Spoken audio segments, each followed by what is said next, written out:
Donald Trump has explicitly threatened Iran with war unless Tehran comes to the table and hammers out a new agreement on nuclear weapons with Washington. Trump, in fact, told NBC News that US and Iran's officials are talking but didn't elaborate the details of it. But the development of Trump's remarks comes as Iran rejected the US's proposal for a direct negotiation just last week. Trump, in fact, told NBC News, and I quote, that if they don't make a deal, there will be bombing. It will be bombing the likes of which they have never seen before. But tensions between Washington and Tehran have been high for more than a year. As the US and its ally Israel have clashed with several groups, the two countries accuse the Iranian government of funding and supporting through intelligence sharing and other cooperation as well.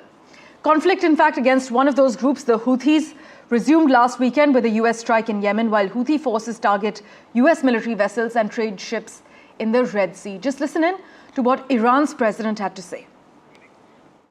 جوابی هم که مقام معظم رهبری در رابطه با نامه‌ای که ترامپ فرستاده برادرم آقای دکتر عراقچی اونو به کشور عمان رسوندن و به دست رابط آمریکایی رسیده و در اونجا هم مذاکره به طور مستقیم رد شده، اما مذاکره به طور غیر مستقیم همیشه ایران در اون رابطه بوده و الان هم مقام معظم رهبری تاکید فرمودن که مذاکره غیر مستقیم همچنان میتونه ادامه داشته باشه.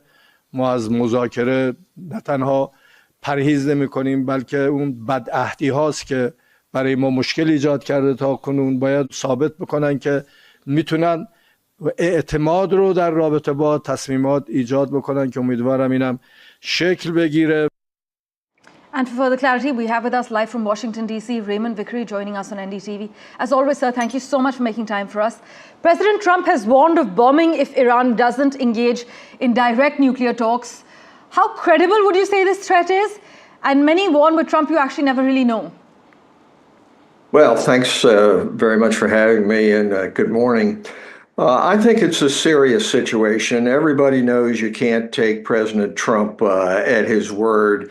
To some extent, this is reminiscent of what happened with Kim Jong-un in North Korea during his first administration. You may recall threats about, I have a bigger button than he does, talking about a nuclear war.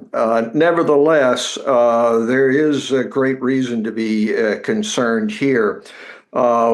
There are signs that the snapback provisions, if you will, of the agreement reached in 2015 would impose more sanctions internationally on Iran. And in February, President Trump signed a memorandum trying to drive oil exports to zero. So it's always difficult to gauge just simply by looking at the words of President Trump. I think it is important that he has mentioned in the same breath with bombing the secondary tariffs, if you will. Greater tariff seems to be the sledgehammer approach diplomatically that President Trump thinks will solve everything. So it's a difficult situation, but peace must be waged just like war, and one would hope that great democracies like India, others very much interested, will serve to moderate this situation. The idea that you're going to have diplomatic relations conducted like you do a real estate deal, and that is you send a letter to the other side saying you're going to do something, is not the right way to go about it.